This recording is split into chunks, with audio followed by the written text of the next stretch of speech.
About 2 years ago, I was driving home with my daughter, and we were passing this tiny town, which was literally just two streets.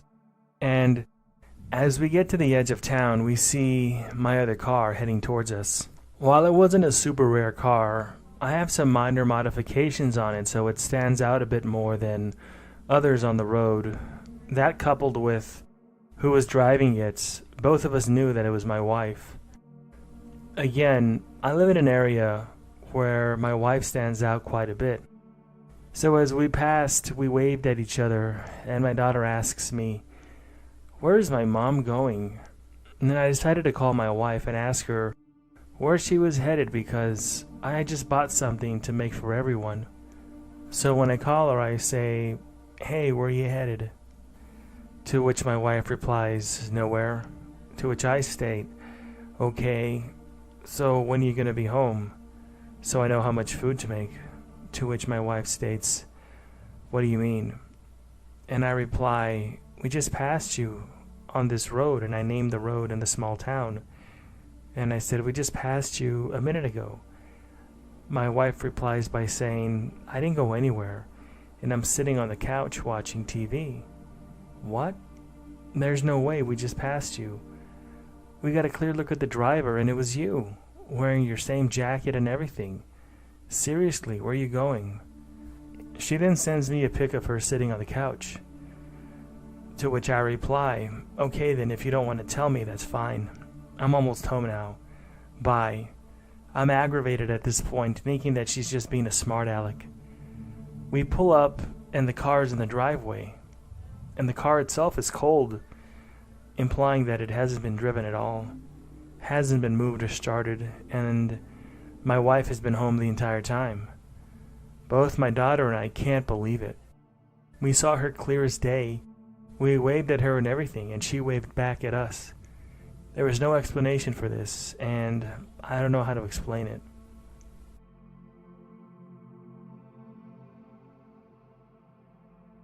My mom had several of her doctor's visits canceled the last few months because of the lockdown, and so precautions were taken at the hospital near Boston that she was going to go to. She decided to try to get them all done the same day, so I planned to spend a good amount of time at the hospital to help her out. I live in New Jersey and traveled up to Boston to take her to various appointments. Since they were restricting non-critical appointments, it was quiet the whole time that I was there, and I hardly saw any patients walking out. Towards the end of the visit, having brought her to her last appointment for the day, I went and sat in the waiting room. At the end of the hallway, I could see the door to the area for the cancer patients.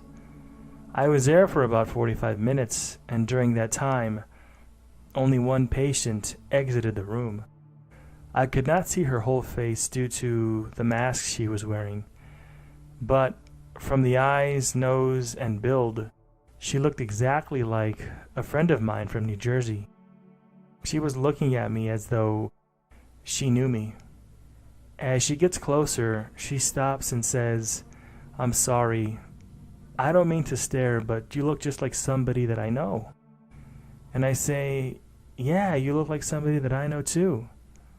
We laugh, and she continues walking to the end of the hallway. And while I thought it was just a funny coincidence, there was something spooky about it that I couldn't shake. I chalked it up to the spooky atmosphere of the practically empty hospital. The next day, my friend from New Jersey calls me. We chit-chatted a bit, and I was thinking about telling her my story.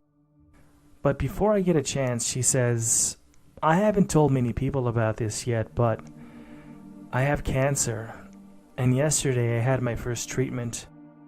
From the timeline she described, she was having her first cancer treatment in New Jersey at exactly the same time that I saw her double in the cancer wing at the hospital in Boston. Most likely just a strange coincidence, but it's still one of the most bizarre things that I've ever experienced.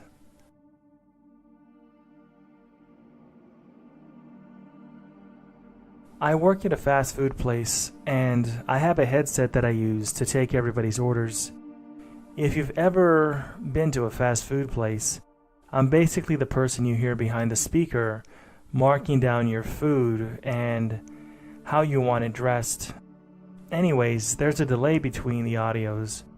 I talk and then I hear the echo of it going through the speaker, and that's what the customer hears. Usually I say words like okay or alright after somebody has ordered one item or another. I then let them proceed to order the next thing they want. This particular instance happened with a person that had a really lengthy order. I was saying affirmative words like yes, sure, and anything else the whole time. And it was one small moment where I said okay out loud, and I heard my own voice echo back through the speaker saying alright, almost like I was talking to myself, which really creeped me out. I was very scared when I heard this, as I knew it wasn't the customer's voice talking back to me, it was my own. I don't know if anybody else has had the same experience, but I'm dead positive of what I said, and it was only a 1 second delay. It's not like I forgot to say a particular word or the customer sounded a lot like me. The customer didn't sound like me at all. It was so minor, yet it was so creepy to hear what should have been a customer, but it wasn't. It was my own voice speaking back to me. Maybe I spoke to myself in another dimension.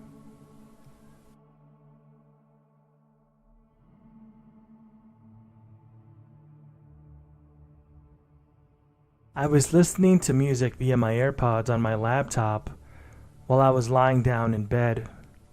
It's late at night, so I take out my AirPods to put in the case that I have to my left of me next to the wall.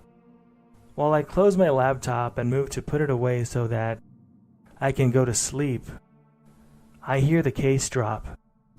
I tear up the entire room looking for it, but it's nowhere to be found. I go to put on my pants to talk to my sister about it, and I feel the AirPod case.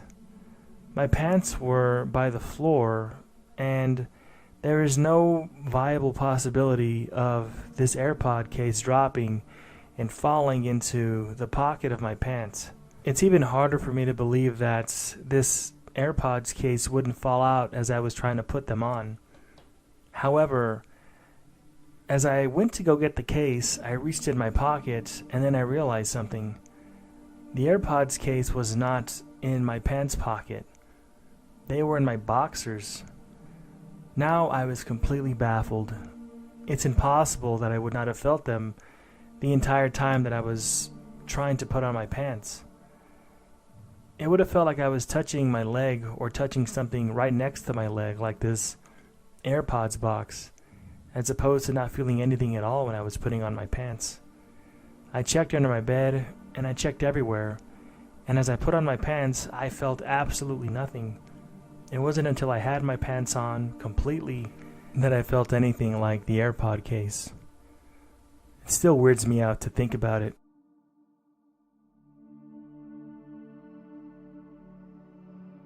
This took place in the year 2010, but I will never forget a single detail. I have spent a decade going back and trying to find some clue as to what happened, but I can't explain why my life changed. At the time, I was in a long-distance relationship.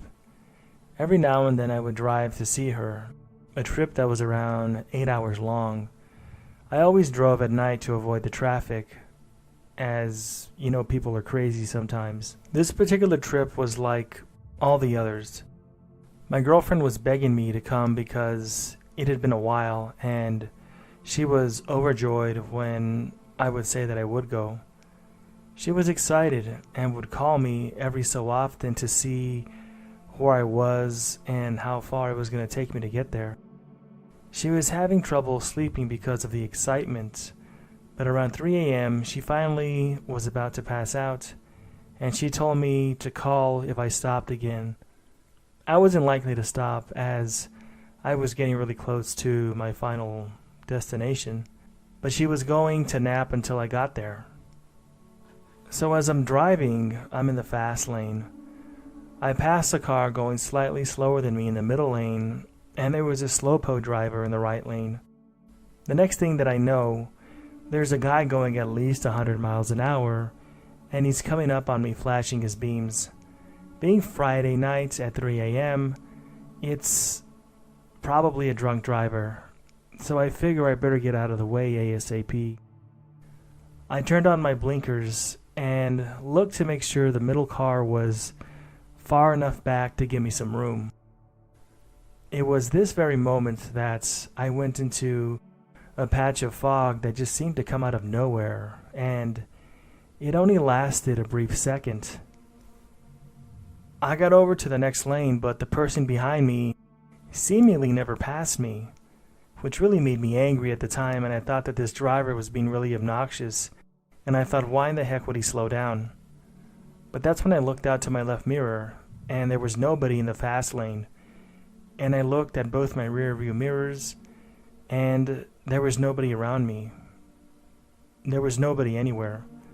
All the cars literally disappeared, and I was left so confused and rattled. And there was no exits for another 10 miles, so they couldn't have just gotten off somewhere without me knowing. I stopped at the next exit at a gas station in the middle of nowhere and just sat there, unnerved and unsure of what was happening. And I thought to myself, surely I'm going nuts. I decided to call my girlfriend to tell her what happened, and that I'm going to stop for a little bit to collect myself and to not worry. She was cranky and standoffish and no longer excited. She seemed like she could care less if I got there at all in one piece. So I brushed it off. She's tired and she's had no sleep. So that's what I told myself, and I just said, I understand. I get to her house and I realized that things were very, very off. It wasn't a conscious thing. It was just this feeling of unease, that nothing felt right. My girlfriend, who was previously giddy about me making the trip to see her, didn't greet me like she always did. Her dog goes crazy when anybody goes to her house, and she was wide awake when I got there. I took my stuff by the door as her mom let me in. My girlfriend gave me a half hug at this point, and when she did that, I got very angry, because I said to myself, you begged me to come, I get here, and you don't even care enough about me to give me a decent hug as I walk in. Again, I let it slide. She didn't get to sleep at all. The whole day was pretty weird, and she acted very weird towards me in a minor way. The very strange part that I noticed right away was that her dog, who absolutely loved me and always wanted to play with me, wouldn't get within 10 feet of me at all. There was a point where I was sitting in their kitchen and I was trying to figure out if I did something to deserve this poor treatment. And then I noticed a blue kitchen decoration. I asked my girlfriend if the kitchen had always been there, and she grumpily said yes. And it was at this point that I realized the theme of the entire kitchen was blue. I know for a fact that it was a red-themed kitchen because I remember how I liked it, because it reminded me of when I was a kid and the kitchen that I used to have when I was younger with my mom. This just worsened the confusion, and I felt like I was in a very vivid dream the rest of the time that I was there. And no matter what we did, my girlfriend seemed like she didn't want me there, and her stupid dog kept staring at me constantly and wouldn't once come up to me. We went to a tourist town nearby and got a hotel so we could go to the bars in the city and have a place to crash. It was her idea before I came, and she planned out what we would do. Again, she acted like I was the one that was a burden just being with her, and she was the one who was tolerating me trying to have a good time because she was obviously unhappy. There were other minor things that were different. She just wasn't the girl that I knew before. The last day that I was there, we woke up early, and she said she didn't want to be together anymore. I was stunned. How did we go from being happy together and making plans to see each other to breaking up? I made the long, sad trip home. We talked through the week periodically, and I was trying to figure out what was wrong or what I did to deserve the breakup. For the first time since I knew her, she went out with a group of friends to go party. Before I took the trip and she started acting all weird when I got there, she had previously mentioned to me many times that she disliked going out with her friends and partying. And I guess she was doing it to deal with a breakup, right? Maybe, maybe not. She never really communicated to me the reason as to why she wanted to go out with her friends partying. But anyways, that night that she went out with her friends to go party, she died in a car accident. I kept this story to myself for so long because I don't want this explained away by me making random connections in an attempt to deal with this kind of a tragic loss. As we had just broken up, I was still very attached to her. It's been long enough now that I know that this isn't the case. The more I thought about the irregularities, the less I could explain them away. So I'm either crazy or my entire life was a glitch. I'm thinking maybe I drove into some kind of a alternate timeline, as crazy as that might sound.